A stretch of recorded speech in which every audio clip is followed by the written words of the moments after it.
so that you know, this is one of the most interesting modules, and if you master it at year 1, you won't have problems as you go into the second module and the third module. So I will highlight some of the key areas that you are supposed to be familiar with, but just as a word of advice, try as much as possible to read and understand the material from the first chapter to the last chapter. Be very thorough, because the knowledge that you learn from marketing 1 is also very applicable in marketing 2 and marketing 3. At marketing 3, we don't teach much theory. We emphasize mostly on the application of the theory that you got at year 1. So at year 1, so be very, very observant of what you are learning now. Understand those material thoroughly. You only have one prescribed book. Might I add, a very good book that you use for marketing 1. It's explained everything clearly. Also, utilize the learner guide that you have. It gives you lots of examples, lots of practical examples. So I encourage you to use both of those materials. So I will be going through, letting you know which material is important, what you have to look at. So your prescribed book, I'm sure by now, every one of you have a copy of the book, or at least are in the process of looking for one. The textbook is by Stridum, a 2015 edition, Introduction to Marketing 5th edition. It's published by Juta. You can get the details from eLearn, and also Marketing 1 Learner Guide, which you can also download, or you can collect from your support centers, or you can collect from IMM. So you need to be having those. Any other additional material that you can have access to that talks about marketing is also encouraged. I also encourage you to also read the Strategic Marketing Journal that is produced by the IMM. It has quite a number of interesting articles, and that will give you depth in terms of understanding marketing. So in this tutorial, I will try as much as I can to give you the excitement that you are supposed to get when you are studying this module, because in my view, it is one of the best modules that is offered at IMM, and very interesting. So I will be leading you through that exercise. Your assignments, for some of you are writing your very first examinations with IMM. IMM requires you to submit one assignment, and that assignment is supposed to be submitted on the 15th of August before 1500 hours, that is 3 p.m. If you don't submit at that time, you will be penalized. 25 marks will be deducted off your assignment, and you can still submit a day after, but they will still deduct 25%. So I encourage you to work through the assignments. There's still lots of time. Yes, I notice some Kelo Zuma is asking, the tutorial is going to be recorded, so you can download it. I think after about 48 hours or so, you will find the download on the internet, so on the portal. But you are free also to ask me questions as you go along, so that I can respond to the questions where in areas where I feel I can attend to as I do a presentation. But otherwise, at the end of this tutorial, there's going to be a section where you can ask questions should you need to, if I have not addressed some of those concerns along the way. IMM is also very serious about issues of referencing. In fact, citations and referencing. IMM uses the system called the Harvard referencing. There is a very clear guide online, but as a way to demonstrate, the Harvard referencing system is basically composed of two things: the citation, which you do in your text. So I know so many students want to argue that the work that I have done is my original work, but I'm so sure that when you are doing what you are calling your original work, you are probably reading from a certain material. So we are saying, when you borrow things from books or from magazines or from the internet, it is fair for you to acknowledge that you got that material from the original sources. So What you are supposed to do is to cite that material as you write. So in most instances, most of the lines that you do are supposed to be cited. This is an example of a citation. You will notice I have borrowed this thing from an author called Stridon in 2013. So I acknowledge, although I have written this in my own way, in my own words, it's supposed to be acknowledged to say it's from Stridon. And what you would notice, this is what we call a citation. And after you cite, we need to see that on a list of references, which is on a separate page at the end of your assignment. Also, you will notice that sometimes you quote material directly from a publication, like what I've done. You are supposed to put that in quotation marks, but you need to indicate in brackets, like I have done here, the author, year of publication, and the page in which you find that material in this form. Notice there's something that I also wanted to address. You notice this organization is S. We use British English. And here, there's a Z. If I am marking this, I would deduct a mark because you were not checking your work. It's supposed to be very consistent.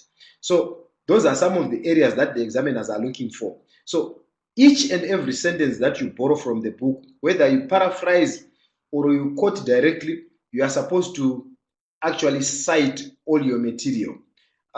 So you can go through the guide that is presented to you on eLearn. There's a guide that you follow when you are citing a book, when you are citing something from the internet, when you are citing a journal. We recommend a lot that most of your material are supposed to come from journals because that's where you get most of the credible information. But if you don't find the relevant material, you might as well make use of the internet.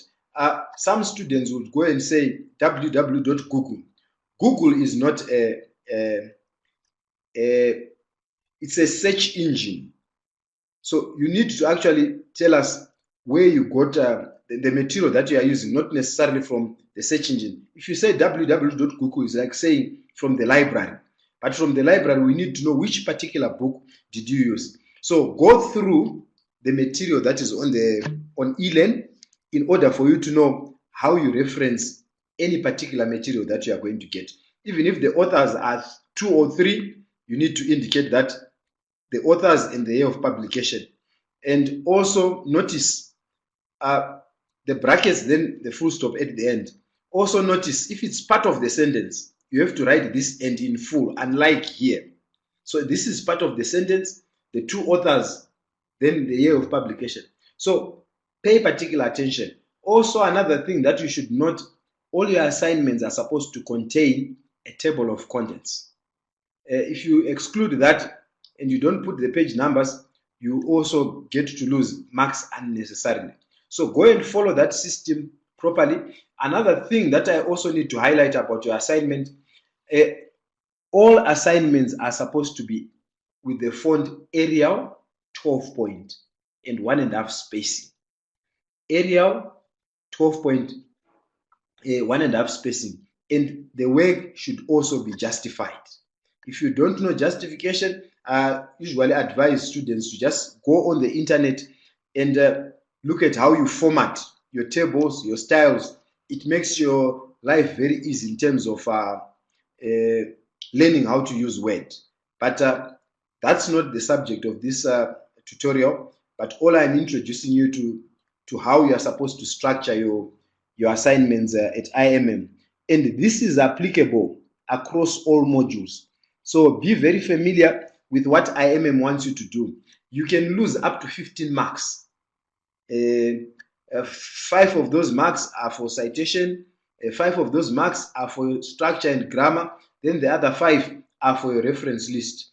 And at year 1, you are encouraged to use at least 5 reference sources.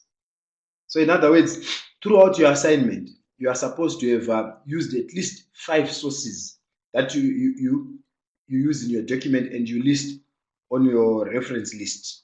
I hope I have been clear in that regard. The danger, look at this assignment.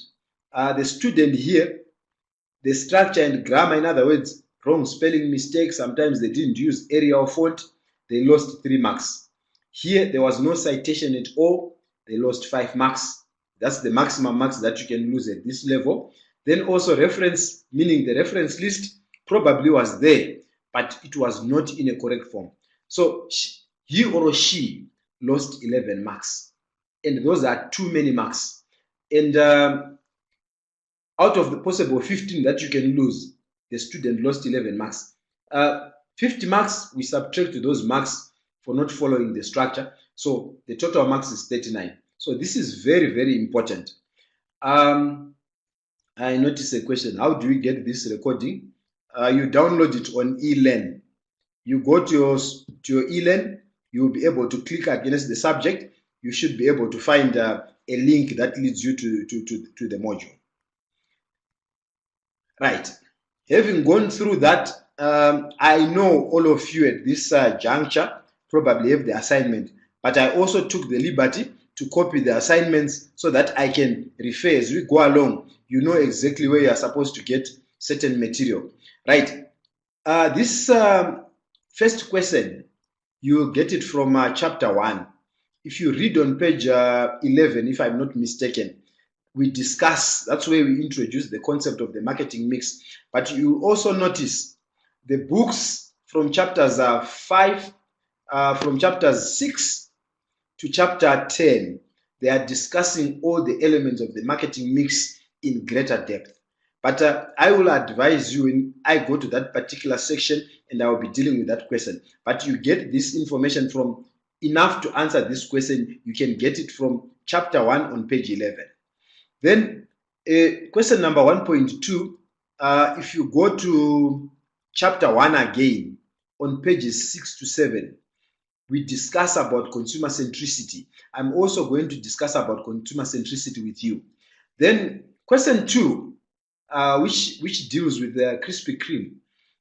It's mostly, we start from, roughly I would say, you get some of the material from chapter 1 when they show you a small SWOT analysis on that chapter, but the rest of the material, ideally in terms of what is it that you need to look for when you are conducting research in order to come up with a SWOT analysis.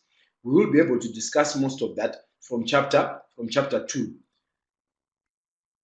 Then question 3, the question that deals with research, consumer decision making rather, it's covered in chapter 3. We will discuss that material from chapter 3. Then also the question that deals with corporate social responsibility, that area is dealt with in chapter 1. If I'm not mistaken, it's on page 28. Then question number 4, research. Research is dealt with in chapter 4, and mostly the information that you require to answer this question, you get it on page 96 to 113. Then the last question, which is chapter 5. I just said chapter 5 because much of chapter 5 deals totally with the area of segmentation.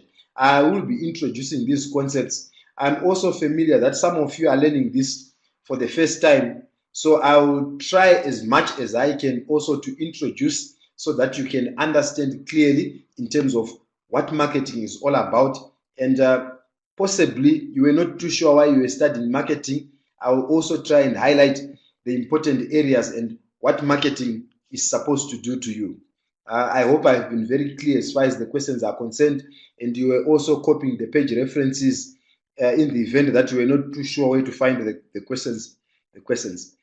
Right. I'm now introducing the concept of marketing. Before I go into detail with the book, you also need to be aware we've got 10 units. The book has 12 chapters, so the first units, the first 2 chapters constitute the first unit. Then we go on to chapters 2 to 9, 2 to 8 constitute the other units. Then we have unit 9 also has 2 chapters, 10 and 11. Then chapter 10. So everything from the book has to be read. Sorry, mind you have to read it back to back. That's my advice. Read back to back in order to understand. What I like about the book is that it gives lots of practical examples. It gives both local and international examples. So you are quite familiar with what is going on in the book. You can relate to what is going on in the book. And as I do this presentation, I will also try as much as possible to give you examples that relate to your environment so that you can also understand the module even better. Each time you are studying at IMM in particular or anywhere else, what you need to understand are the learning outcomes. So in order for you to be sure that you are definitely going to pass and you are well prepared on the module that you are studying, you need to make sure that the learning outcomes are understood. Like in this case, they are saying define the marketing function and explain its core concepts. So when you read the material, if you understand that part, you need to tick to say I've understood. So this goes on through each and every chapter because these are the concepts that are examined and these are the concepts that you should understand by going through each and every chapter. I can assure you, if you tick every element that is here to say that you have understood, you get a distinction. So if you prepare every day, if you set to say, I want to read maybe a chapter every day, and I want to make sure that I have mastered the concepts that are in the book, you should be able to. Just another, I know we are dealing with the assignment, just I give you also, our exam is 3 hours, and it consists of 2 sections, section A and section B, and it has multiple choice. The last one had 20 questions on multiple choice. Multiple choice requires you to thoroughly understand the course material. So if you don't understand the course material, it means some of the questions you don't get to know the answers. So I urge you, read and understand. Why you are reading this thoroughly is because this module is also very important when you study Marketing 3. If you don't want to struggle later on, master the concepts that you study at Marketing 1. Also very important, if you are building a house, the foundation has to be very strong. So make sure that at level 1, you build a very solid foundation, you understand the core principles so that you won't struggle as you go on. You don't just pass through, but you pass by understanding. Right? Why we should study marketing? Some of you are probably putting on Nike shoes. You are probably using I don't know which gadget you are using. Maybe it's an Apple Mac. Maybe it's a phone. I don't know which brand you are. You are probably sipping coffee. Now, why we study marketing is that it affects our day-to-day living. It affects everything that we do. And in my view, I consider marketing to be a very creative subject. When you come to study marketing, you are supposed to see opportunities, not only think about getting employed. Marketing is supposed to open your mind so that you can see things in a different perspective. Look at the moment we have companies like Uber that have only been created not so long ago, but they've just noticed an opportunity and they did something about it. So we need to study marketing because marketing opens up avenues for you to understand how things work every day and how marketers want to influence you, or how other companies can try to influence you to buy things that you do not want. So by learning marketing, you can actually understand how things work in this world. You will notice a company like Coca-Cola, in terms of the assets and everything that they have, they will probably, it's just for argument's sake, that's not the true value. They are probably worth maybe 100 billion, but the rest of that is in the brand that they have been able to develop over the years. So by studying marketing, you actually understand how things around us can affect us.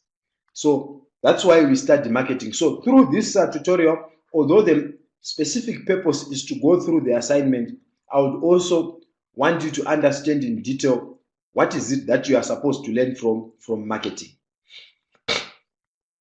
Now, the second aspect, which is very important, we cannot just discuss without really understanding what marketing is. Others would say it's a philosophy that stresses that customers are satisfied. So if anyone is selling you anything and they don't make sure that you are satisfied, they are not practicing marketing. So marketing is about customer satisfaction and building long-term relationships with all stakeholders, including customers. We also look at marketing as a set of activities, that are aimed at implementing that philosophy. We direct goods from wherever it is they are produced to the customers. And we don't just produce goods, we produce goods that are wanted by the customers, goods that customers would require, not goods that we as companies would want. So marketing is a philosophy. Marketing is also a set of activities. You need to know that, because there's a question that can ask, what is marketing? You need to define it from two views, as a philosophy and as a set of activities. But however, having looked at that, you also need to understand how marketing can be defined. Now, I basically took 3 definitions in defining marketing. This is our working definition because it's the one that is in the textbook. But this one, the American Marketing Association, a very popular body internationally, they define marketing as a process, notice, of planning, executing the conception of pricing, promotion, and distribution of ideas, goods, and services to create exchange that satisfies individual organizational goals. Notice, conception, pricing, promotion, and distribution. We also include ideas, goods, and services. In other words, the exchange that is created by marketing is supposed to satisfy not only the company, but also the consumers. Now, this one, I've deliberately used an acronym so that I can also assist you to remember the definition easily. This is what Kotler, one of the gurus in marketing, he says, marketing is about CCDVTP. In that, he is saying it's about creating, communicating, delivering value to a target market at a profit. Creating, communicating, delivering value to a target market at a profit. That's how he defines marketing. When you look at it, that's what marketing is all about. But when we go further, this is what I call our working definition. It's marketing is a process by which organizations create value for the customers in the form of ideas, goods, and services to facilitate satisfying exchange relationship and capture value from customers. If you notice, all the definitions have similarities. They are all aimed at talking about creating value for customers. Now, why you do that? It's because once you create value for the customers, they are able to maintain that relationship for a very long time. And you create what is called customer loyalty. Once you create customer loyalty, customers cease to be even sensitive when prices go up. Whenever they see value, customers continuously come back. So, in a nutshell, that is how marketing is defined. And when you go through the entire textbook, that's the aim. We are just building in terms of what are those things that are used to create value to the customer.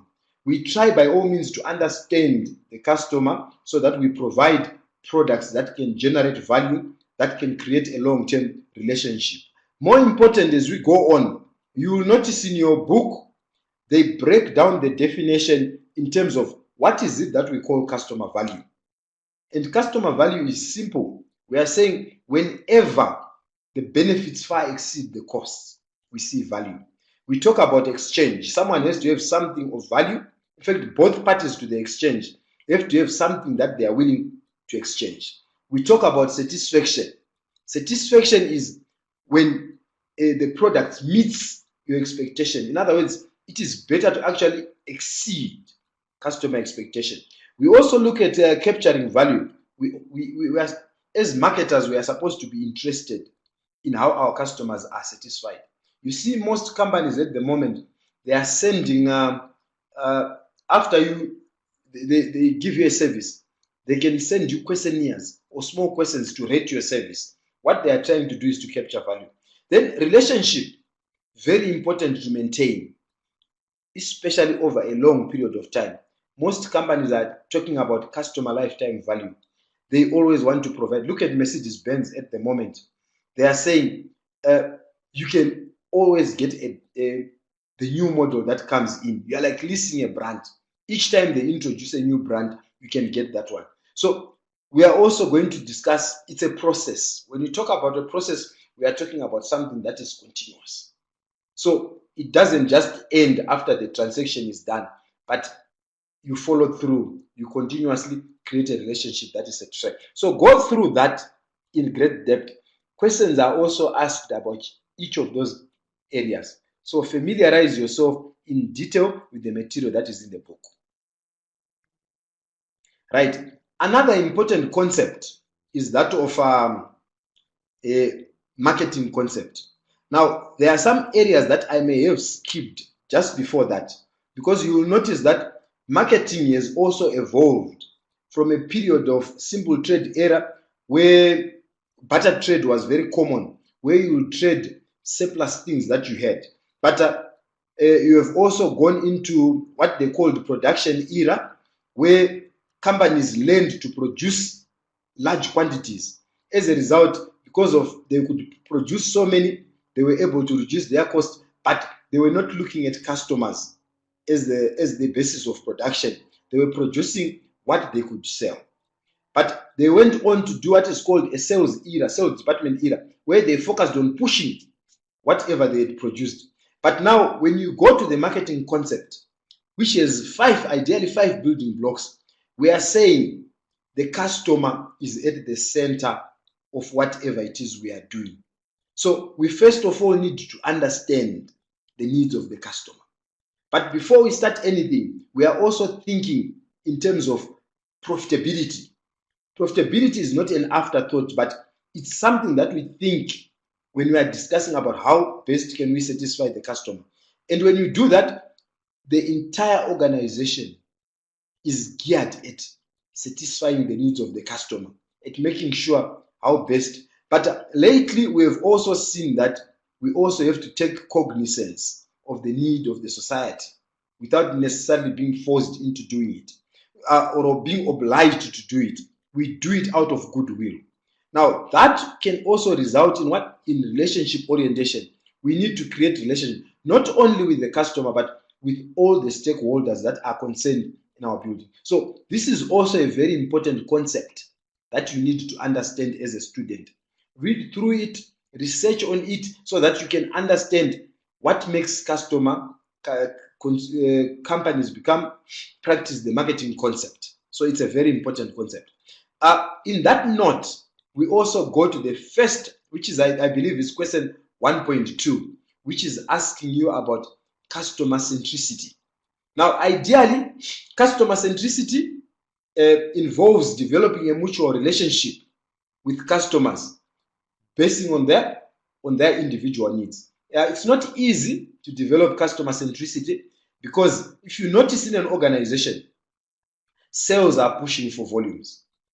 Service is maybe in their own direction. They are not giving excellent customer service. Marketing is also trying to generate revenue. The idea when you want to develop a customer centricity requires you to change culture within the organization so that these arrows change direction and face each other so that you work together. In answering this question, I deliberately took an extract from the book so that you can see how you get material from the textbook. Here, the question says, how can an organization be customer-centric? If you look through the book, the organization should be a listening organization. In other words, you should listen to what the customers are saying. You should also respond to information from customers. In other words, when you set up listening posts, their complaints, they are very important. You should also listen to negative word of mouth. Do that. And also proactively designing and delivering consistent experience to customer touchpoints. This material is in the book.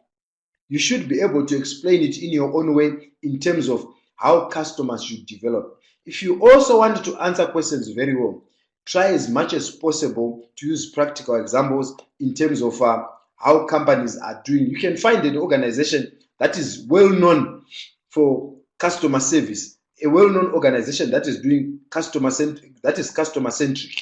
So this is your question 1.2, and that's what you have to follow when you are answering that question. Furthermore, there is also material that you can get from other books. Like this one is from a consumer and buyer behavior textbook. What they say about customer centricity, they speak about shared vision and values. In other words, it's teamwork, it's good leadership that speaks about customers and focusing everything on customers. You also look at cross-functional integration. In other words, everyone within the organization are working towards making sure that customers are well served. Then training should not only be focused on a particular department, but it should be focused on the entire department, on the entire organization. You also retain quality skills that are improving.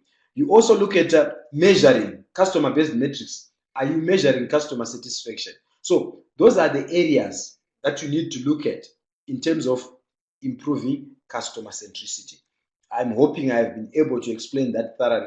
Try to give as much examples as possible, as that's very useful. Now, the first question that you also get, question 1.1, which is asking you about the 7 Ps. Ideally, the 7 Ps, if they are defined, these are the controllable variables that an organization has that it can use to influence its customers. If I may give you an example, one time I went to this shop. It had very nice suits. This suit actually spoke with me, so I went through inside. I didn't see the price properly. I thought it was 2,000, but the suit was going for 20,000. That was not for me. But the marketing mix variables are used to communicate the value that is on that particular product. So when we talk about product, this is usually the need satisfying offering of a firm. In other words, it can be a product or a service. Now it consists of all these decisions: branding, packaging, product variety, features and designs. You look at the price. The price is the value that is given to a product. I've just mentioned a suit for 20,000. You would know what to expect from a suit of 20,000. If they say a suit is 200 rand, you know also what to expect.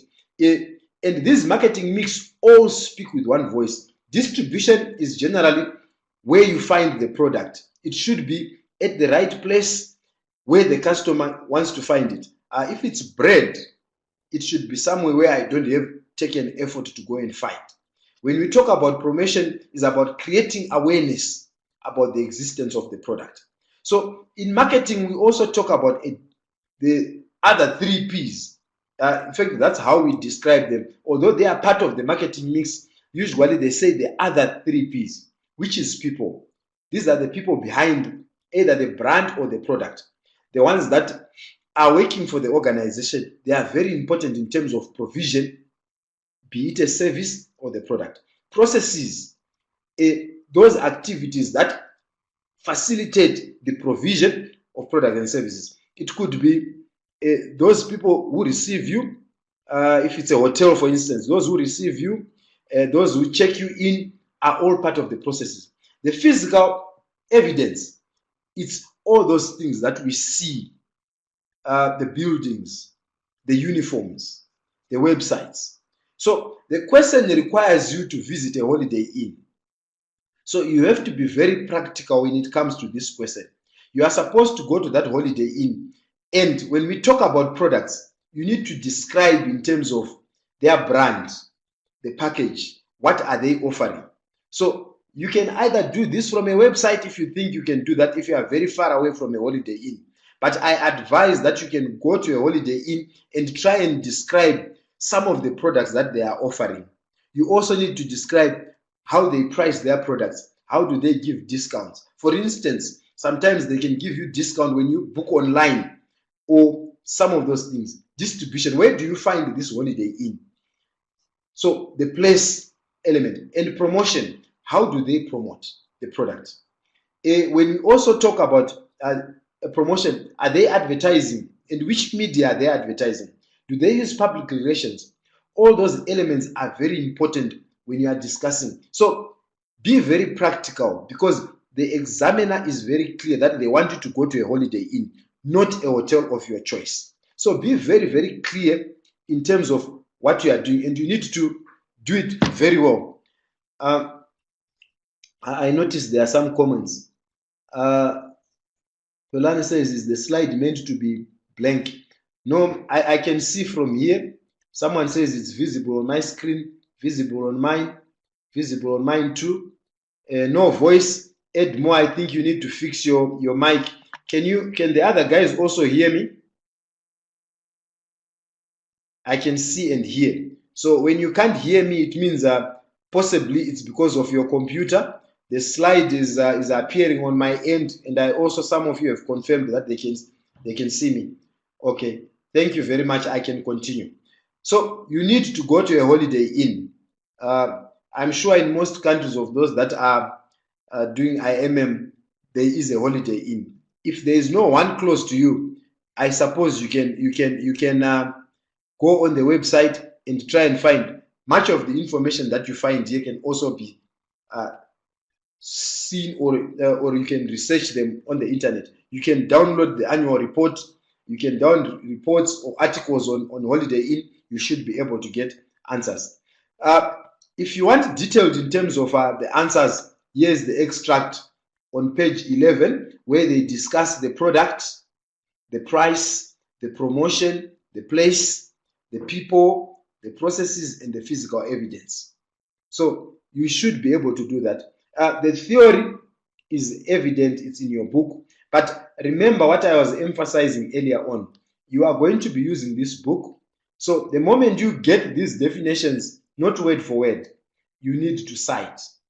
And then you explain that the examples that I have discovered at Holiday Inn, these are the services. You can even go and interview people at the Holiday Inn. They should be able to give you information, but I don't think there's any reason for you to bother anyone. You can see some of these things. The people, front desk, backstage, how helpful are they? How friendly are they? You should be able to get that information. Right. So question 1 has been covered. The material for question 1 are clear. Now, the other area that I think this is it's in question 2 and 3, if I'm not mistaken, where they introduce the concept of corporate social responsibility. Where when you look at another element that we should also discuss is that one that relates to ethics. I've asked students, have you ever paid a bribe? If you are a driver, most of them would probably shy away because they have.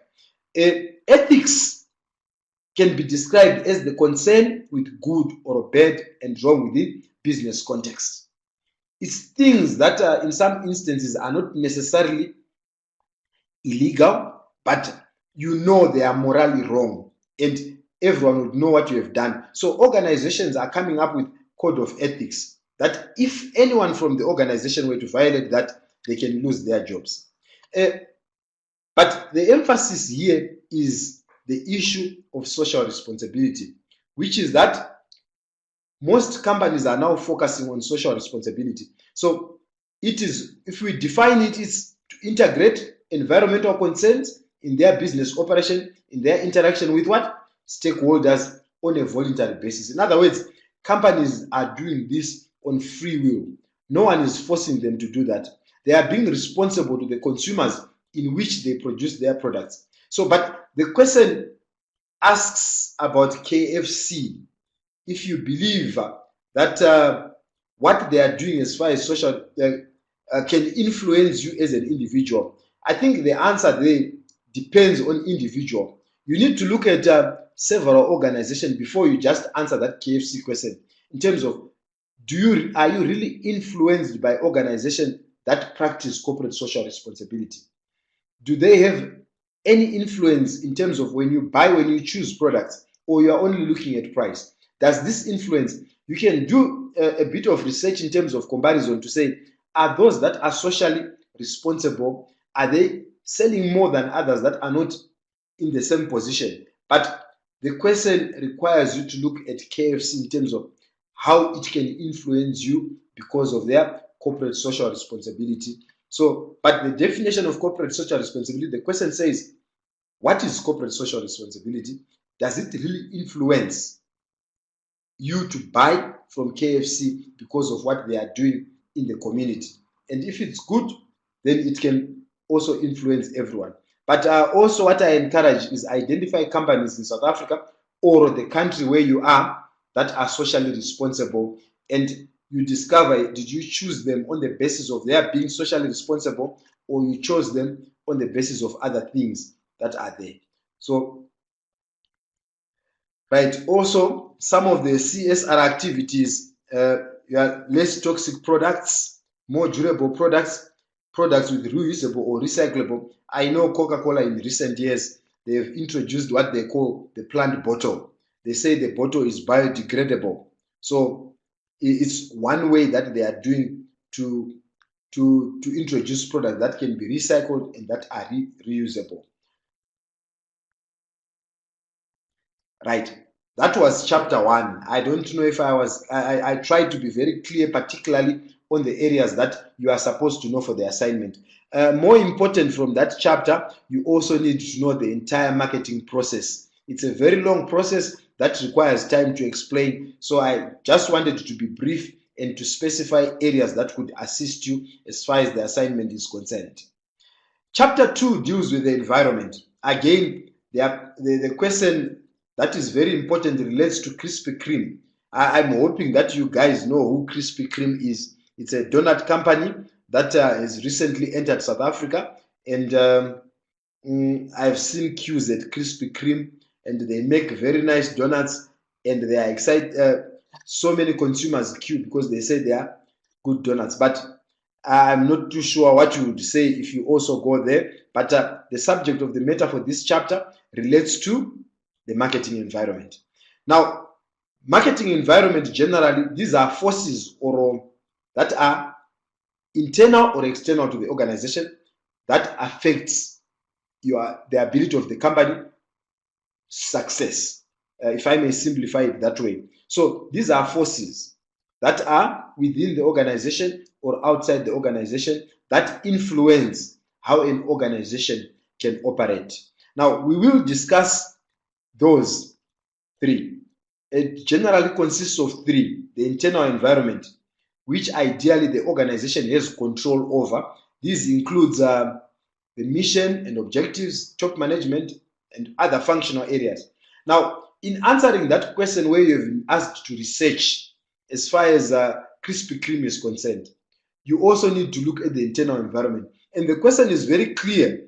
They want you to look at the South African environment, not international. So look at how much resources have been given to Krispy Kreme South Africa internally. You can research because this is what you have been asked to do. Because if you don't look at these factors, it is very difficult for you to do a SWOT analysis. So by looking at the internal environment, you are getting things that you are getting areas that will give you the strength and weaknesses as far as that brand Krispy Kreme is concerned in South Africa. We will also look at the market environment in terms of competitors, customers. This is external to the organization. This is where, so in other words, you need to identify who is competing with Krispy Kreme. Who are those customers? Who are the distributors? And a company has no control over this. But what is important is it can have influence depending on size. Look at what Coca-Cola does in the market. Look at also what SAB can do in the market. So in other words, they can influence, but generally they don't have control over that environment. Then lastly, the macro environment, which is outside. In other words, actors in this environment influence all organizations that are in any country or in any environment. And there are several acronyms I have done. This one is political, economic, socio-cultural, technological. This is socio-cultural, legal, economic, political, technological. This is political, economic, socio-cultural, technological, legal, international, ecology, and demography. So there are several acronyms. You will learn as you go along. But the long and short of it is that they impact on how all the organization in a country or in an environment operate. But I will discuss briefly some of them so that you understand. In our book, We basically talk about the political environment, the economic environment, socio-cultural environment, technological environment, legal environment, natural environment, and in the international environment. All these need to be monitored because they influence how organizations work. Just to give you an example, or just to give you, just in a nutshell, like under political, we've got issues like changes in government. It is important for any organization that is entering a country to actually understand the government, because the government of the day has an influence over how businesses are conducted. For instance, if a government decides to nationalize, it means it will affect all the international firms that are in the country. For that reason, there is a question where they ask, why is it necessary for Krispy Kreme, or for that matter, any other international company that comes into a country, to understand political environment? It's because it influences how they would operate. So you need to be very... So other factors like economic, you need to know the interest rates, the exchange rates, the inflation, because these impact on all organizations in a country. You also need to look at social, the attitudes to work, income distribution. Also, the levels of technology are very important. New products, product obsolescence, the environment, global warming, environmental issues, all those are of concern. We also look at legal, the laws, Consumer Protection Act. You need to be familiar with what laws are in any particular country. I remember, is it Walmart? When they entered South Africa, they actually required Massmart to retrench a number of employees. They retrenched. But when Walmart was in the country, those people were still going to court. And whatever had occurred, their retrenchment was reversed. So you need to be very aware of the laws that are in the country. So in summary, these are some of the factors. But I've gone also to describe the political environment because that's the area that we've been asked. So issues of political stability, very important. Look at Zimbabwe and the Congo. There are issues that are there. There is no stability. So you need to be alert in terms of those issues. In Egypt, there was government change, government policy, nationalization, confiscation, whatever it is. So it is very important because the government of the day determines the nature of the business. Now, in doing research, one might say, I do not have any information about Krispy Kreme as far as the environment is concerned. There is lots of information. Anything that you find in the political environment, in the economic environment, affects Krispy Kreme the same way that it does with any other business that is operating in South Africa. So the macro environment that is there at any particular time has an impact. What differs is the impact that it has in different sectors of the industry. Like for instance, there are some companies that rely on importing. They will be affected more by exchange rate than others that purely operates locally and they don't import any products. So the impact is the one that is different. So you need to know when you are looking at Krispy Kreme, who are the competitors? The competitors are those companies that are here locally. What is the macro environment? The social environment that is there, that is impacting on all other organizations that they are competing with are the same. So you need to be able to see that environment, and you speak only, or you write only about those that are likely to have an impact on the organization in question. So the macro environment is external to the organization. The market environment is also external to the organization. The internal environment is the one that you talk about Krispy Kreme. The market, you talk about their competitors, their customers, and after you do that analysis, it's only then are you able to come up with a clearer SWOT analysis. At a later stage, I will show you the result of a SWOT analysis. If you do a thorough research, you should also be able to get so many things. This is what we find under the market environment: the suppliers, their quality, reliability, bargaining power, their ethics. You need to know that. The distributors, wholesalers, dealers, and agents, the customers. We've got several markets under the customer: consumer markets, business markets, reseller markets. You also need to do an analysis. Where is Krispy Kreme getting their supplies from? Who are their customers? You need to know that. Right, another question that you have, they are asking about the key questions that you need to ask as far as competitor analysis is concerned. First and most important, you need to know who are our competitors as a company. In other words, if you look at, for instance, Nando's, although Nando's and KFC are in competition, I've always viewed it this way. Nando's does not really compete with KFC directly. Nando's competes with Muchachos, Barcelos, because they are all grilling chicken. But when you look at the chicken market in general, we are saying everyone in that category is competing. If you also want to look broadly, everyone who is offering fast food is competing. So you need to identify your competitors as broadly as possible. But when you look at looking at those that you are competing with directly, you need to be able to identify. We call those strategic groups. So when I say Barcelos, Nando's, Muchachos, I'm talking about a group that competes against each other. Then KFC, Chicken Licken, and all those others that provide fried chicken constitute their own group. Once you know your competitors, you need to also identify their objectives, because objectives will tell you what companies are supposed to do. I'm so interested in looking at what is going on between Kingsley and Coca-Cola. But I know, as far as Coca-Cola is concerned, their main objective is to dominate the market. So I'm just waiting to see how long Kingsley is going to survive, because Pepsi is virtually non-existent, because Coca-Cola's dominance in South Africa is, I think they constitute almost 80 to 90% of the market as far as the beverages, the non-alcoholic beverages are concerned. So understand the objectives of your competitors. We also look at what are the competitive strategies they are pursuing. As you read your learner guide, they also give the same examples. Some could be the cost leader. In other words, they emphasize on being the lowest cost provider. So they remove anything that can add cost. ShopRite boasts that we get directly from the customers, hence from the suppliers, hence our products are cheap.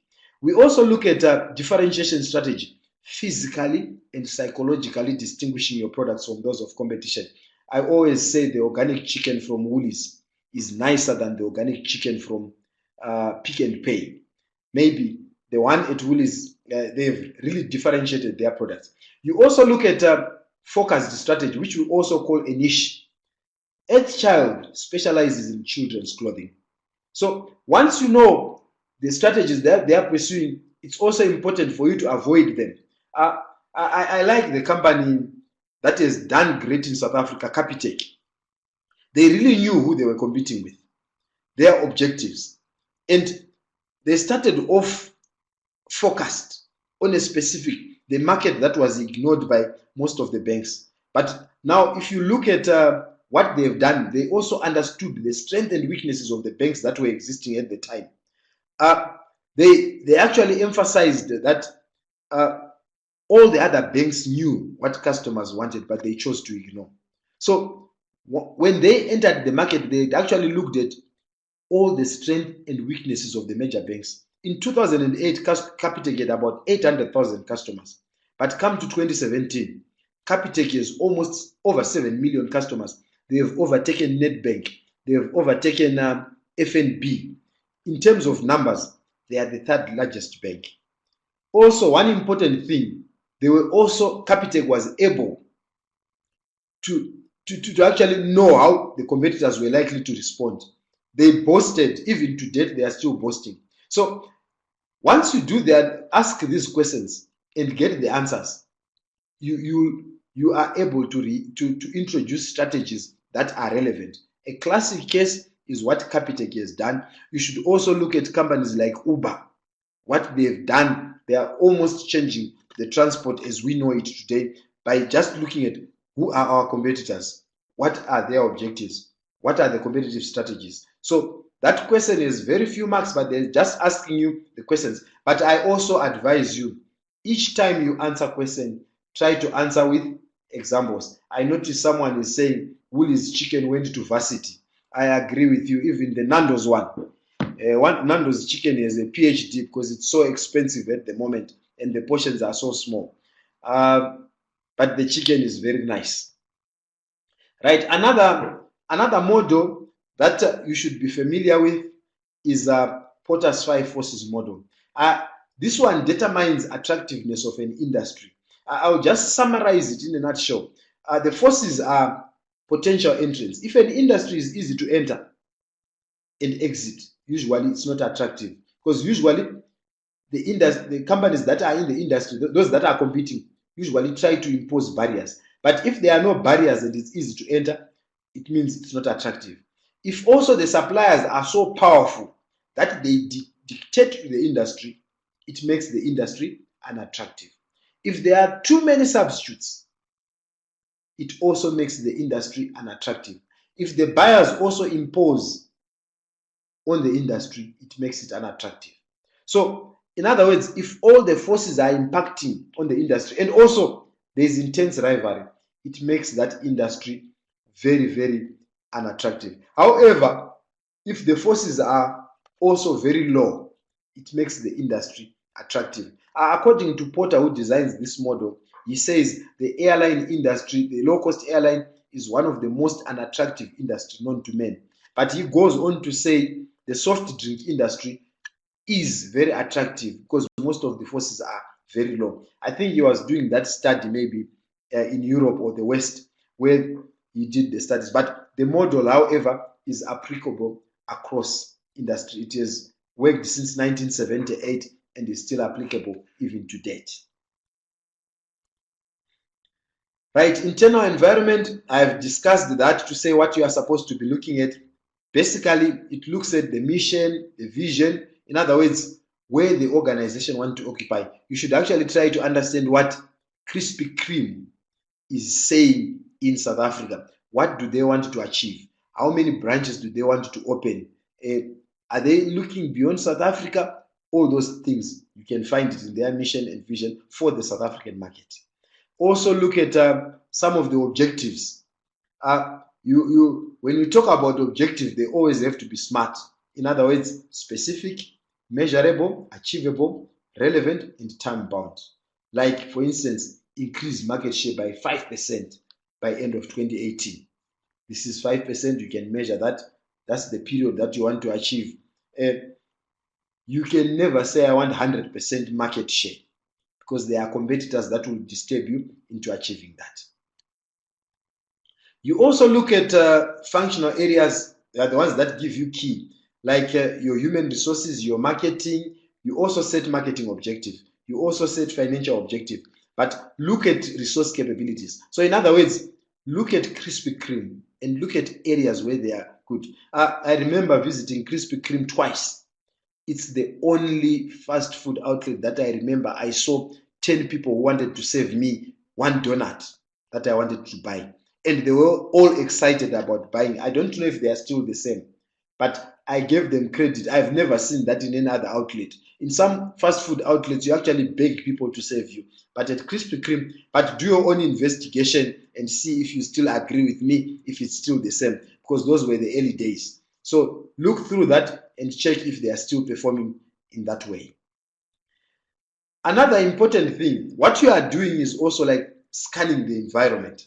When we have said, look at what is going on in the environment, you are gathering, analyzing information on changes that are occurring in the macro, the internal environment, and the market environment. So it's very important. While you do that, you can capitalize on early opportunities. You see, as a marketing student, you should always be checking what things that they are likely to be needed, what areas are likely to create opportunities. Once you scan, it is only then are you able to create a SWOT. Once you have looked at the external environment and the internal environment, you can be able to gauge. So what is it that you do? There's what is called, there's a strategic environmental issue management. It's got 4 steps. Just briefly also be able to look at that. Environmental scanning can be done periodically, continuously, or on an ad hoc basis. But you need to identify those issues, especially that have an impact on your own organization. So impact evaluation, you are looking at when is this likely to occur, and how is it likely to affect us, and when.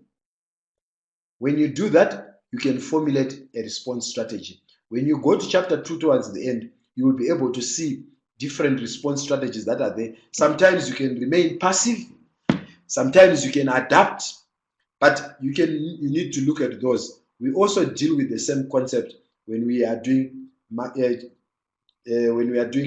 marketing too.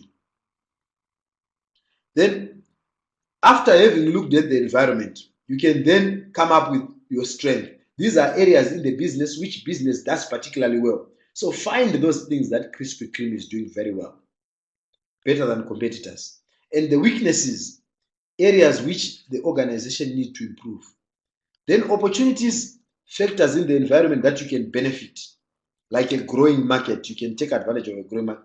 Then threats, areas in the environment that you can negatively affect. So at the end of the day, when you have done your research, you need to come up with a diagram like the one that you can see here, where you document your strength and your weaknesses. Remember, these are internal to the organization. This is an example of financial resources, but maybe they are huge financial resources, well-known brand. So I'm not saying these are the answers for Krispy Kreme. You are doing a research and then you highlight the necessary answers for Krispy Kreme. These you find in the environment, in other words, the market and the macro environment. So whatever is impacting most fast foods in South Africa are also impacting on Krispy Kreme. I hope I have been very clear on that area. Don't say I can't find anything with the technology as far as Krispy Kreme is concerned. Go and research, you'll be able to find things from the environment. That's your chapter 2. Then in chapter 3, where we discuss about consumer decision making, just so that you know, you are a consumer, you are a complex being. Sometimes you want a cold meal, sometimes you want it when it's hot, sometimes you want to put in a short skirt, sometimes you want to maintain your hair, sometimes you want to get married. So those are all factors that occur to any consumer. So we are always making decisions on a day-to-day basis. Even what you are having for supper was a decision that you made. Some of you have actually made those decisions much earlier. But consumers are very complex. But nonetheless, as marketers, we need to understand consumers. So let's go through and see. I will not go through all the nitty-gritties that are covered in the chapter. I will simply go to the area that we need to know. There is a continuum in your book, you will see it. There are different decisions that are there. Some products that we buy are low involvement, some are moderate, some are high. Like bread, for instance. You don't call a family meeting to buy a loaf of bread. But if you want to buy a house, you will probably have to invite everyone to be involved because they will be affected. Time, sometimes it's short, sometimes it's long. Whilst you are making a decision to buy a high involvement product like a property, it can take you years before you can decide. Also, costs, there are some products that are low cost, some products that are high. Information search, sometimes you only do it internally. You decide to say, I'm going to have Coca-Cola, and you have it. You don't call your husband, your friend to say, which soft drinks should I have for lunch? You don't do that. So some you require internal and external search because you are not too sure of what the best product. Sometimes the alternatives are few, just one. Sometimes there are many. So the question that we are having says you want to find a new network provider. I don't know how you would categorize it. Some just decide to say, I'm changing network provider. They go to the next. But we are going to assume in this example, in this answer, that it's a 2-year contract. That's a very long period of time for you to regret. So you need to take your time. So as I discuss the consumer decision-making process, I'm just going to discuss that particular. Maybe I might not do it for a network, but I'll give you advice in terms of what you are supposed to be doing when you are choosing. You probably do it your own way, but I will do it in my own way as I explain the concept. Right, this is the consumer decision process. And in your answer, you are supposed to tell us what you have gone through in deciding this. You might not notice, but There are different models of consumer decision making, but you also go through this sometimes unknowingly. You go through all these processes when you make decisions. When it's about bread or a milk, it's need recognition, and straight away you purchase. Because need recognition talks about when you realize that the current situation, in other words, what you are having at the moment is not adequate. For instance, given the situation that you have been given, you are saying your network provider is giving you a shoddy service. Your network provider has calls that drop all the time. Your network provider, you don't even know what is happening to the data. So once you recognize that, maybe for instance, your contract is coming to an end. So you say you want a new one. So that's the stage of problem recognition. So we are going to go through all these steps individually, and I'll try to discuss them in context of the situation that you have been given. But like I said, you go through these processes differently, so you need to describe how you go about doing it. So need recognition, I'm saying individual senses the difference between what she perceives to be ideal versus the actual state. You are saying if you have a cell phone contract, it's supposed to make you call the whole month because you are also paying monthly. But if the one that you have is not doing that, then you are saying, I need to change. So that's need recognition. So you need to identify in your own situation the reason that is necessitating you to notice that you have a problem and you need to resolve that problem. That's what we call need recognition. Once you recognize the need, the second stage is you start searching. First thing is you think the last time, how did you choose your network service provider? So you go into your memory, you start remembering what happened last time. If you are so sure about what you did and you thought you did the right thing, then you can go on to make a decision. Alternatively, sometimes you can ask your peers and your friends that are using other networks, how happy are you with your own network? The moment you do that, we call that external search. You will notice something very interesting. I remember this might be it's a very good example. You don't actually realize that when you buy a car, you start seeing lots of those other cars, that you are not the only driver who is driving that car. Before you head it, you will not notice. So sometimes search is passive. You become more receptive to information around them. But active search means you are just looking for that network. So you go about asking which is the best phone, which is the best network. You start doing all those things. So that's step number 2, search. Please describe it as clearly as possible. After you have done that, you start evaluating the information that you have. Most consumers have information stored in terms of how they evaluate. Others is on the basis of price. I won't buy anything that is above 2,000 rands. They've said, I won't buy anything that has data that is this expensive. So as you do your search, you know what is the basis for your criteria, what is the basis. With others, you can also go and research in terms of what is it that you look for when you are looking for a network service provider. Is it coverage? Is it the price of data? Is it the specials that they offer? So it's up to you to set when you select, so that when you are doing that selection, you are choosing on the basis of an evaluation, a criteria that you have established on your own. You can set all those parameters. And I believe the examiner would want to see what is it, what was the criteria that you used. This can't be uniform. It's individual based on how, but what is uniform is the consumer decision-making process. The third step is purchasing. Are you going to purchase from an MTN shop, from a dealer? Are you going to do it online? And how are you going to purchase? Sometimes when you go to the store, there's an advantage. Sometimes you can get a special. So some people prefer to go to the shop and they get physically what they are buying. They are shown that this is what you are buying. But others, once they know what they are buying, they are happy, they can buy it online. So it depends with individual to individual. Right. Post-purchase exam, we are also including that you are consuming the product. If you are buying something that you are going to be using for a very long time, like a phone, at least 2 years. If you are not using that CLC for 6 months, at least 2 years. Now, during usage, it determines satisfaction or dissatisfaction, but these are very important. Every time you get anything that you start consuming, you are always evaluating, no matter what it is. When you buy food, when you are eating food, you are saying today it's nice.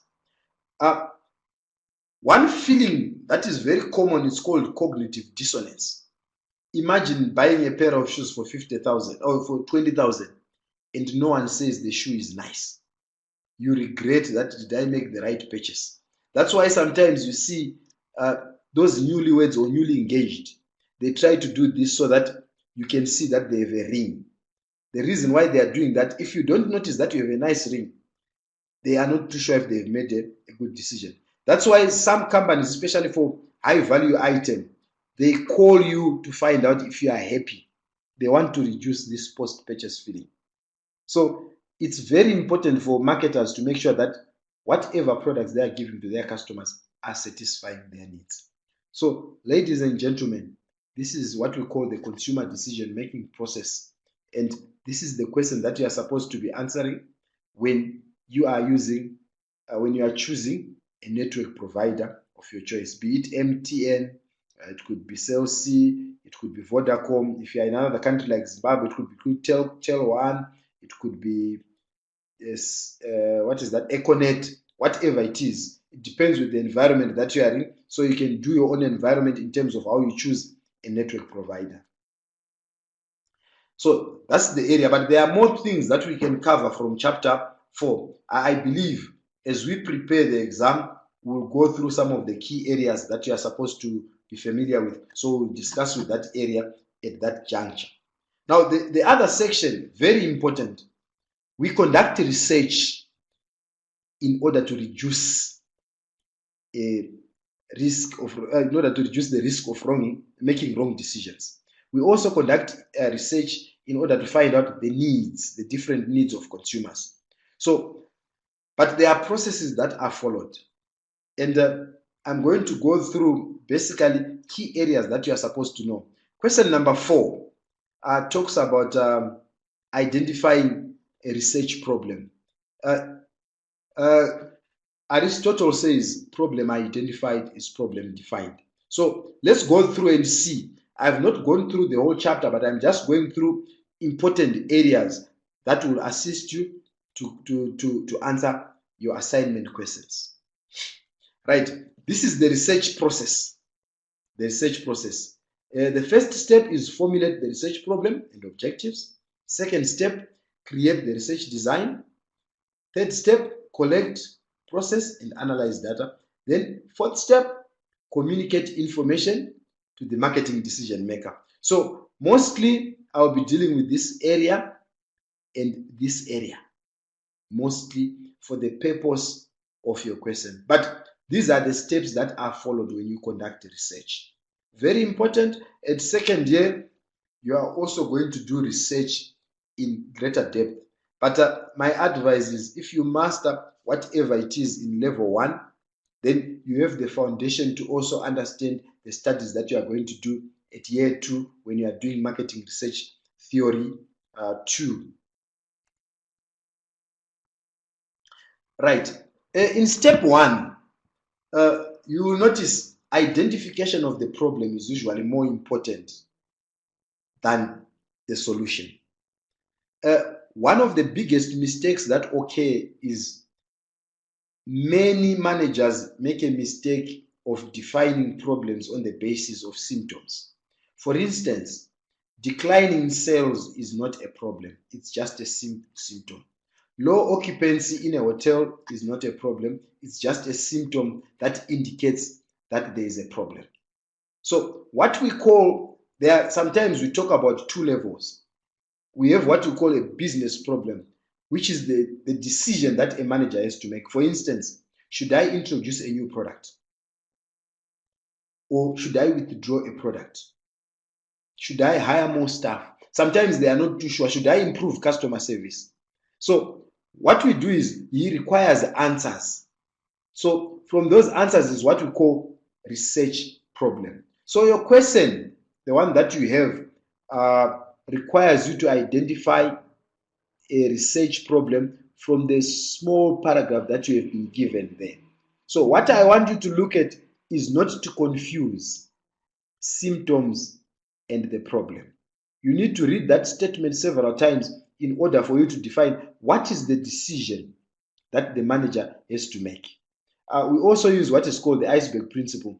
In other words, what you see on the surface are just symptoms. Usually there is something that is underlying. Like in that scenario, they are talking about, could it be the packaging? Could it be the taste? Is it not linked to the parent brand? Could that be the problem? Because it's thinking they are independent. So as you read, you actually need to understand what is the nature of the problem. I've introduced some areas, an example that I will give you that you can also use and go through. So marketing problem covers what has to be done. This is also the business problem. And the research problem determines what information is needed.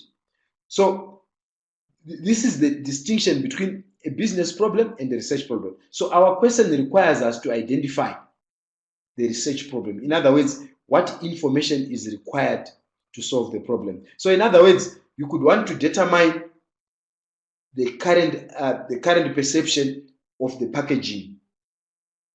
Once you get that answer, maybe the consumers are having problems with what? With the current packaging. So here we say, e.g. marketing problem, the sales are declining and you don't know. You want to identify what is the reason why sales are declining. Is it a new competitor? Is it poor customer service? Because this is a symptom that you are identifying, but you don't know what is the problem that is underlying. So research problem indicates the purpose of the research project and gives direction. So you don't want to investigate something that is wrong. So you need to be very sure in terms of what is the actual problem that you need to investigate. Like there, they've said, hypothetically, which is a possible answer to the problem. It could be the packaging. So as a researcher, he has to determine the perception of that packaging or to understand what customers think about the packaging. Or if customers are clear that there's a relationship between that parent brand and the current. Let's just look at this simple example that can assist you. I don't want to give you the answer directly, but I want you to understand the principle. Right, here is a manufacturer of slim computers. You can call them tablets, or if you wish. But the symptom was that distributors were complaining that the price was high. So if someone comes to you and tells you that your products are very expensive, the first thing that you can consider is to reduce the product. That is if you make a decision on the basis of symptoms. Right? If you look at it, if we were to define on the basis of symptom, so problem definition, investigate business users, learn how much price need to be reduced. So the first thing you consider is to reduce your price. But when you look at it critically, like I'll give you an example, the Apple Mac computers are very expensive, price-wise. But in my view, what they give us is value, because viruses don't give us problems and all those things. So look at the true problem. Do distributors have adequate product knowledge to communicate the product value? This is a question that you have needed to be asked, because price is relative to the quality of the product that is being offered. People say Nando's chicken is very expensive. It could be true, but if you look at, they say it's healthy chicken if you compare it with other products that fry. So this is what they identify. Do distributors have adequate product knowledge to communicate the product value? This is what the manager is asking. So when you translate that into a business, into a research problem, is what is the best way the firm can communicate with its potential purchasers of laptop computers? You see, you have translated that into a marketing problem that can be researched. So you want to know what is the best method to communicate value to our customers. Once you do that, you can then set a research question. How familiar are consumers with various brands of computers? You want to know how they gauge other computers. What is the attitude? What attitude do consumers have towards these brands? How important are the various factors evaluating the purchase? So by getting these answers, you can now be able to solve the problem that you are having. You emphasize the area where your product has value. So follow this process on that question. You should be able to clearly understand what problem that organization is having, because the problem is not necessarily the symptoms. So question with 2 marks, I think it's 2 marks. You need to be able to define the problem clearly, the research problem. To investigate the packaging, it could be, but I'm not giving you the answer. I'm just suggesting to say what could be the possible answer to that. Also see examples that are in the book. Then the second part of the question talks basically about exploratory, descriptive, and causal. But the question is very clear to say, how can they use these 3 types of research for the chocolate? Now, exploratory is one that looks at ideas and looks at inner thoughts. When you are talking about exploratory, we are talking about things that are individual, things that customers can explore from within. But the good part, when you do exploratory research, you get insights and ideas. In other words, you do focus groups or you do in-depth interviews. These can actually give you ideas on new flavors or sometimes new packaging. They can actually be able to reveal to you what is wrong with the quality of your packaging or the quality of your chocolate. Then description describes the situation. In other words, the market share, the sales from the previous year. This can give you the potential size of the market that a chocolate is likely to have, maybe in the event that they decide to introduce a new packaging.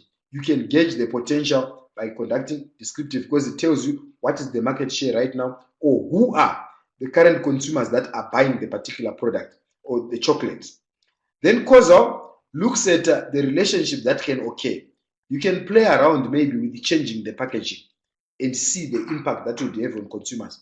Or you can increase promotion on the chocolate and see if the sales would go high. So this talks about experiments, the cause and effect relationship that can occur. So these are the 3 in terms of how you apply them for that particular scenario. I've been very direct, but that's how this concept is used when you're answering the question. So this one, inner thoughts, it looks at deeper answers to get ideas and insights. This one maybe describes the users of the product, the consumers of the product. Who are those? Or the potential of the market in terms of size. This one determines the relationship cause and effect between 2 products. If I increase sales, what is likely to, if I increase promotion, what is likely to happen to the sales? So that's part 2 of the question. Right. You are also asked to distinguish between primary data and secondary data. Ideally, primary data is information that is original. It does not exist in other form. In other words, it is information that you are collecting for a particular problem that you have on hand. It's not existing. So examples include demographic data that you have just collected from a census, attitudes that you have just collected, opinions. These are examples of primary data. Most students make a mistake of saying it's a questionnaire.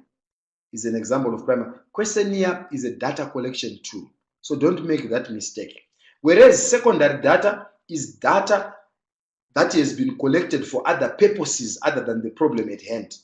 They exist in many forms, like in books, in the libraries, on the internet. So when you compare the 2, secondary data is much cheaper to obtain than primary data. So when you are doing research, usually you start by looking at secondary data, because there are times when secondary data can actually assist to solve the problem that we have. If you cannot solve the problem, then it requires you to collect original data that will assist you to resolve the problem at hand. So in other words, this one is original, this one is existing.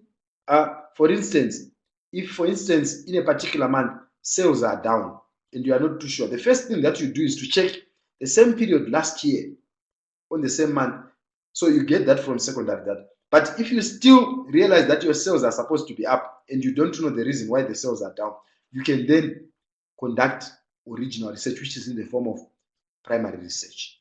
So the distinction is very clear. As you look through, you can read through, you can see the distinction clearly on the two types of data. Right, we also need to know qualitative data, data that cannot be meaningful, that's qualitative, meaningfully quantified or summarized in the form of what? Numbers. Whereas quantitative data is data that involves numbers, it's in large samples and requires calculation to analyze results. Qualitative research, you conduct focus groups, in-depth interviews. These are the common methods. You also have projective techniques and others.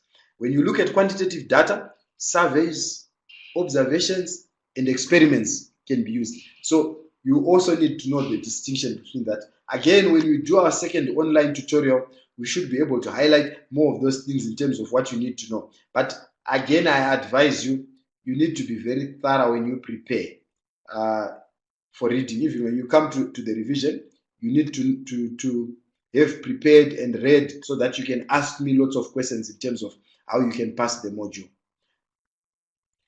Then these are the different methods of how we collect data. It can be through observation, where you observe things in their own natural environment, or using video cameras. You can do experimental research, you can do focus groups, you can do depth interviews, surveys, and consumer panels. All these are different ways that we collect primary data.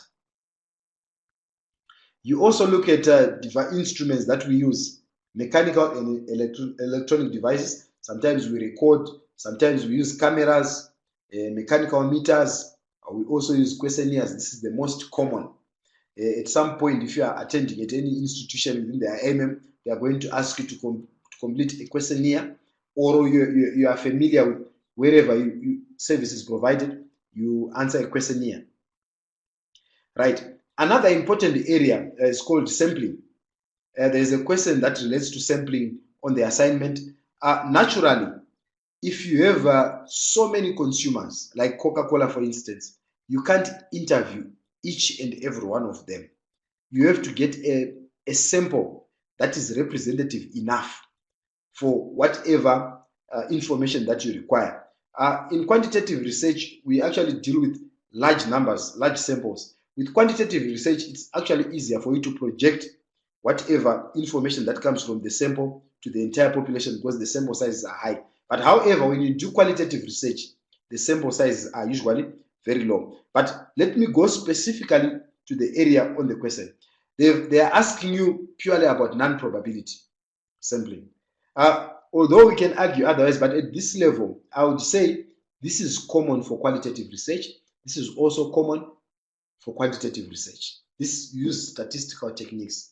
For the purpose of the assignment, we are here because they have said, explain what non-probability sampling technique is and convenience sampling. So this one is common when you use qualitative research. Convenience is simply a method that you use when, for instance, you want to interview students. If you go to an academic institution, you are most likely to find students.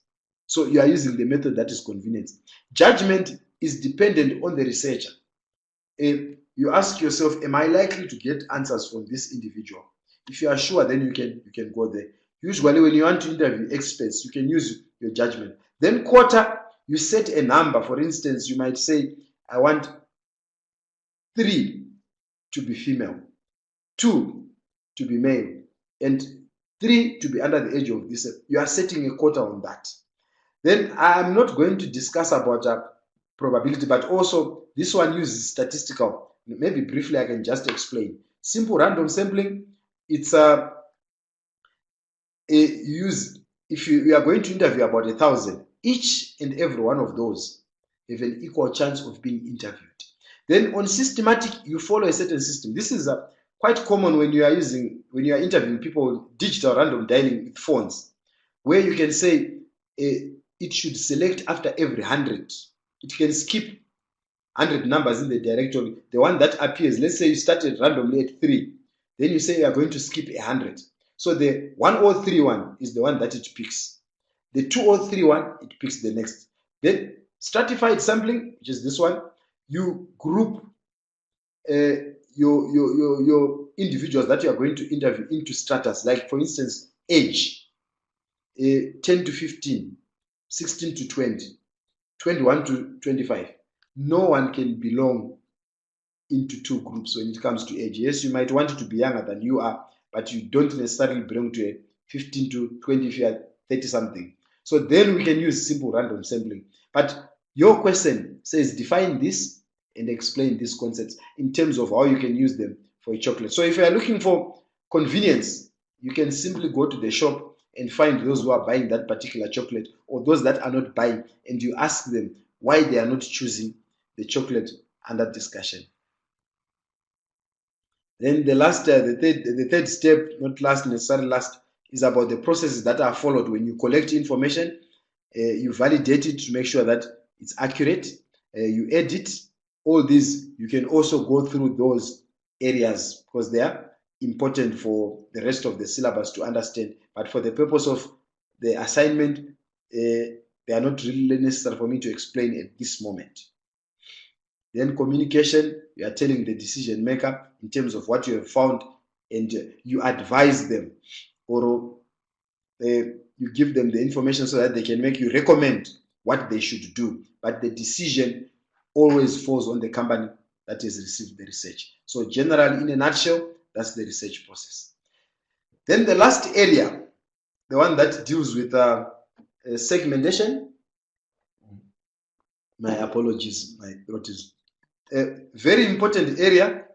I've just written it in short. STP means segmentation, targeting, and positioning. So that's the chapter. So we are going to discuss that now. Now, we are saying as consumers, we are not the same. We are similar. In other words, we are heterogeneous. But in being heterogeneous, there are some groups also that are similar, that we have same needs and wants. That's why when you go to a pub, you see that it's full because there are people with similarities. But if you go into that same pub, you will notice that others are drinking Hunters, others are drinking Reds. That's because we are different. So we need to go through a process of dividing consumers on the basis of similarities, and obviously the similarities, in order to identify what we call market segments. A segment now is people with similar characteristics that are likely to respond to the same marketing mix variable. In other words, those that go to Nando's have similarities. Those that go to KFC also have similarities. That's why they've established those brands. So we are going to go through. I will emphasize again on the areas that you are supposed to know for the assignment. Why we segment is because it's much cheaper to target consumers that are likely to respond to your product. So that's why we segment. We also look at, the question says, what are the 4 levels of segmentation? We start off with mass. We have recognized earlier on that consumers are not the same. But when you look at mass marketing, it knows that consumers are not the same. We also call that an undifferentiated market. But they choose to still provide one product for the entire market, irrespective of the differences that occur. So it's one product, in other words, one marketing mix for the entire market, despite the fact that they are different. Now, in a mass market, that's when you would find others that would come up with niche markets and start introducing products that can eat into the mass market. So at the moment, you actually struggle to find companies that are practicing mass market, especially in a country like South Africa. Then when you go to segmented marketing, we are looking at differences in consumer. So you segment your markets on the basis of what customer needs. You can provide different. Look at Coca-Cola. They've got Fanta, they've got Coke Light, they've got Coke Zero, they've got, all they are doing is to say consumers are not the same. Some require less sugar. Some even require products that are sweet. So you provide products accordingly, and each segment will have its product that is suited for them. As you go down further, you would also realize that you have what we call niche markets. Although they are segments, they could have, like for instance, there are people who would like a luxury car, But there are some that would go out of their way and want to have a product that is so unique. And you build those products, a car like a Maybach, a car that is very luxurious. You should actually Google the Maybach S600. You will see the car is very nice, or the Rolls Royce. So they are prepared to pay a premium for that. Then you can even go further, what we call a micro. It's like a one-on-one segment where someone has to customize a product to suit their specific needs. You can have a car custom designed for you with your own height, with all special features that you want. As you go down, even the pricing also goes up, because when you customize, that's why some people would want to go to a tailor so that they have a custom-made design. If you go to a designer, they will probably charge you more than they would do at Edgar's, because they are customizing the product for your own needs. So these are the 4 levels of segmentation. Those are explained: mass market, segmented market, niche marketing, and micro marketing. I've just explained each and every one of those, but I can display that for the purpose so that you can also see what I was explaining. Then this is a process that is followed when you segment. You identify segment variables, you develop profile. A profile is you actually pinpoint the individuals in terms of demography, their place of location, their age, their interests, their likes and dislikes. Very important also. Then you evaluate the attractiveness of each segment. Why you are doing that is you want to pinpoint the segments that are most attractive so that you can serve them. So in terms of the first one, you look at, this is the process, the STP. You start by segmenting, you target, that is choosing, then you position. So the questions that you have basically are talking about mostly segmentation and positioning, but we will deal with that. This one is an aspect of choosing the most attractive segments on the basis of a criteria. These are the bases, the common one. You need to be familiar. When we select segments, it's either on geography, Gauteng, KZN, all those are segments. Demography on the basis of age, gender, family size. Like gender, first for women, targets women. Age, there are products for the children. Then psychographic segmentation on the basis of lifestyle. Look at fashion industry. There are so many products that are based on lifestyle. Even social class, you can segment. The benefits, you can look at products like bio oil. You buy it on the basis of benefits. You look at market value based. This one is performance or social value that is given to a product. You buy it because it allows you to fit in a certain category. So you need to know the basis as well. Then those are the bases, the ones that I was discussing just now. Oh, sorry. It's also an example of the basis of segmentation. Geography, demography, behavior or benefit sort, psychographic and geodem. This one combines demography and geography to give a much richer profile. Then this is a typical profile that one should be. Mike, mid-40s, they talk about the income, his marital status, where he works, his nature of jobs, what he spends his time doing. So maybe now, but you need to know what a profile is. This is a typical profile. You can do this for a typical profile that goes to any gym. You should be able to see typical people that go to that particular gym. The last section deals with positioning. It's creating an image in the minds of the customer. So there is a question that is there where they are asking you on what basis are these particular products positioned on. Now, with product attributes, you look at the Lexus. What the Lexus says that what comes to other cars is extras. To us, they come as standard. Product benefit, you know what the bio oil says, it removes scratch marks. Price versus quality, the Ferrari, I would also want to own one. Use application positioning, you know Lifebuoy, the new soap, it kills germs. Product user, the tag. They always use those celebrities that you know about, the familiar ones. Avis, they say we try harder. I remember originally they say we are number 1, we are number 2, we try harder. They were positioned against competition. Then origin, they mention where the product is from. So I will not answer your question, but having this as a basis, you will be able to choose. Take your time. I've discovered that you make mistakes, but read through the theory in order to answer. Those are very cheap 3 marks for anyone to get. Then the last question talks about a concept called the perception map. Notice something.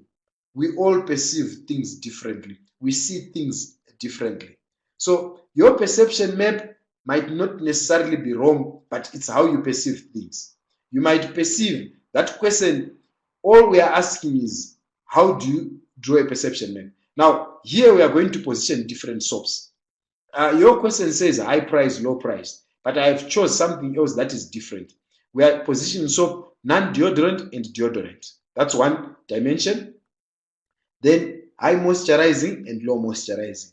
We might debate if only you could contribute. I could also have asked you to say which soap goes there. You can give me ideas in terms of high moisturizing and it has no deodorant, or high moisturizing and deodorant. You can position soaps according to how you feel, or low moisturizing.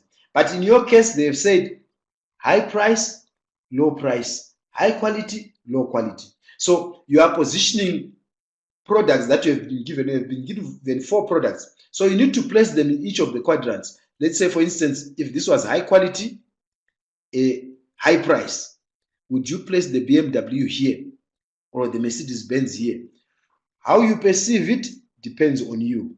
It's not me. So we perceive things different. Someone would think Mercedes-Benz is low quality, low price, depending on how much money you have. So it's dependent. So on this one, on the soaps, you will notice this is how all these soaps are positioned. This is high moisturizing, non-deodorant. They put Dove in that category. They also put Lux. Some of the soaps, I don't even know them. Then deodorant and low moisturizing, they put Lifebuoy here in this style. So this is how a consumer perceives certain products. So how you perceive things differs from consumer to consumer. So your perception might be different from the next consumer to you. So you don't have to apologize about how you perceive certain products. But marketers need to know what customers think about their particular products. Ladies and gentlemen, this is the end of this presentation. I do not know if there are any of you who have questions. You can ask the questions.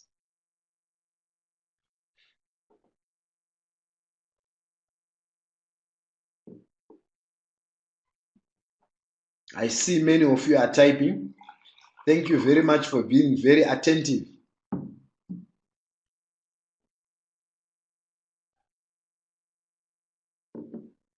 When I'm sure it's possible to have a copy of this presentation, you can just request through academic. I'm sure I'll be able to have it available in PDF format. Thank you very much, Belinda.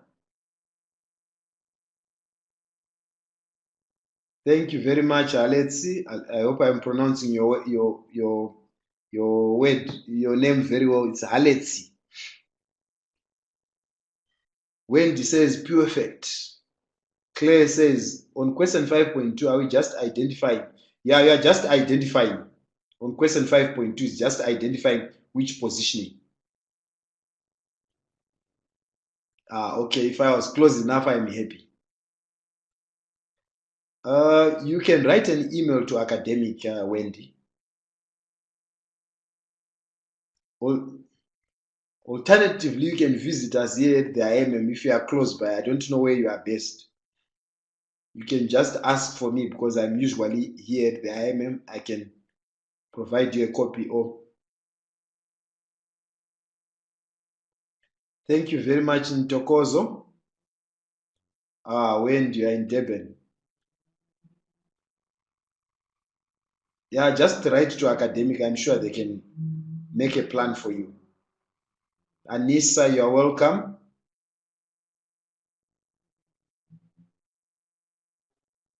Cindy Square, you're welcome. Thank you very much.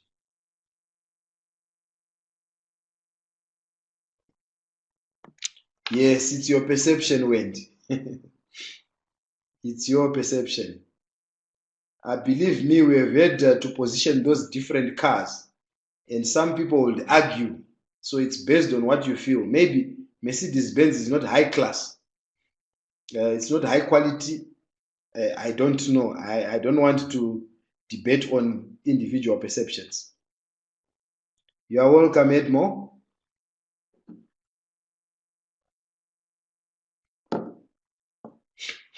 Mm.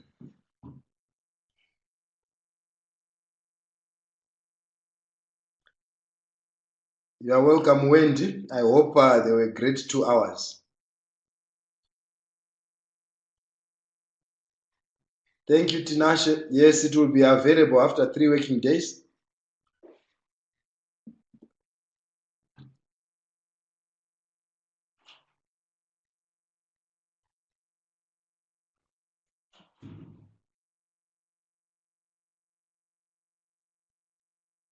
Yes, go and do Krispy Kreme research.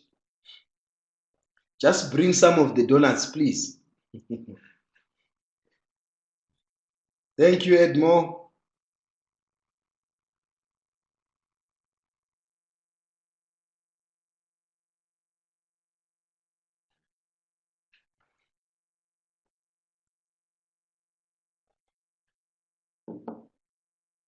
Thank you, Vash. Have a great evening too.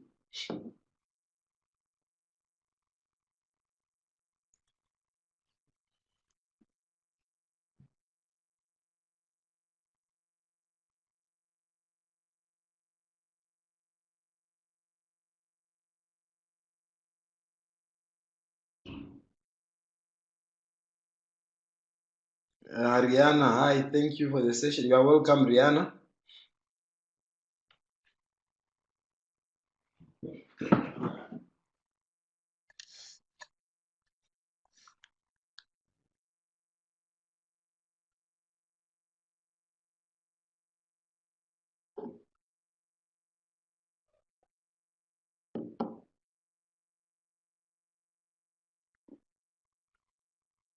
Well, I suppose you could email. Academic is always there to assist.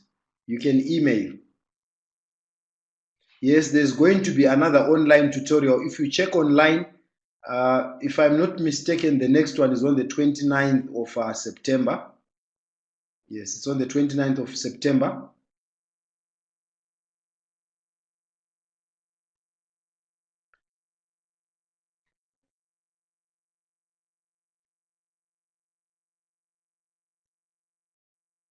I'm not sure about Durban, but there should be one. Yes, there's one before the exam. One more online tutorial.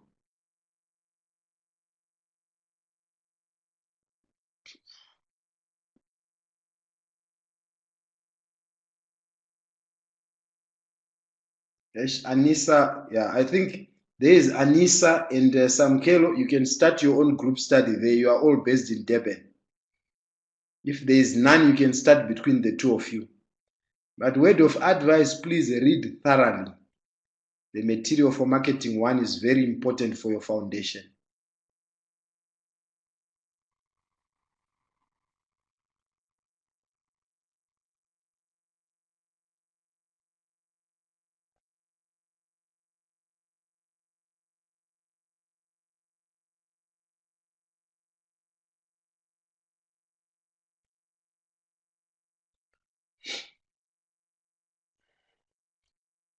Are there any other questions that you might want me to respond to besides the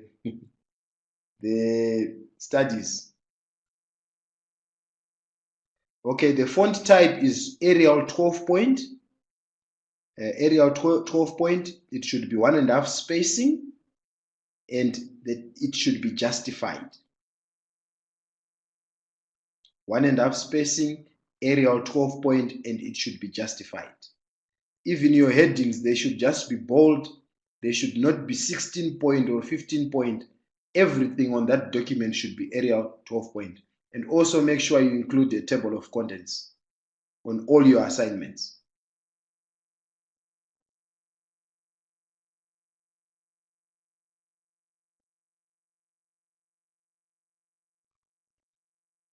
You are welcome. Okay, thank you very much, ladies and gentlemen.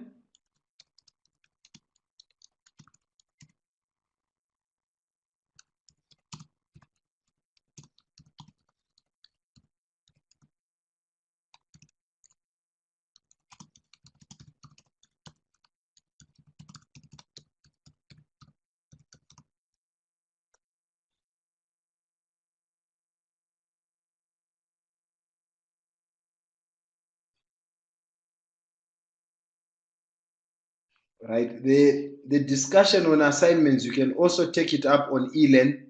You can discuss about it on eLearn.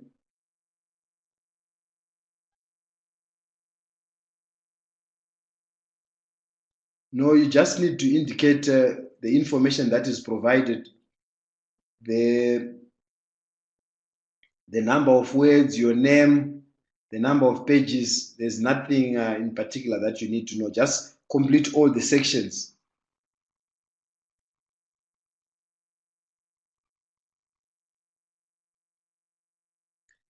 Thank you, guys. All the best.